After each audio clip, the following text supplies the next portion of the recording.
En 2007, moi j'étais à fond. Oui, j'ai voté pour Sarkozy sans hésiter une seconde. Moi, mon boulot, c'est de faire fructifier l'argent de ceux qui en ont.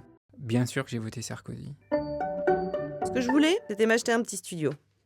Mais avec mon petit salaire de fleuriste, c'était pas évident. Les heures sup et les taux d'intérêt de mon prêt sur lesquels on paie pas d'impôts, c'était un programme pour moi.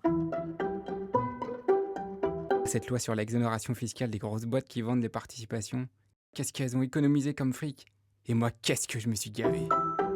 C'est drôle, mais en période de crise, bizarrement, les gens achètent moins de fleurs. Après m'avoir mise en temps partiel, ma patronne a mis la clé sous la porte et du coup, je me suis inscrite au chômage. Alors la mutuelle et les soins les moins urgents, j'ai dû arrêter. La transmission entre générations, c'est un truc important. C'est mon père qui m'a toujours dit ça.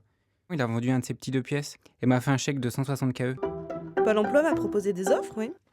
À 1 heure de route de chez moi. Une offre raisonnable, comme ils disent. Cette année, j'ai payé beaucoup moins d'ISF, moins 15%. Alors j'ai acheté 2 apparts au cœur de Paris. Pour garder mes allocations chômage, j'ai été obligée d'accepter un job de serveuse à Orly. À la fin de la journée, je pue la frite. Quand il parlait de rupture à longueur de discours, c'est clair, moi ça a été une énorme rupture. En fait, c'était travailler beaucoup moins pour gagner beaucoup plus. Oh, c'est bon, je rigole.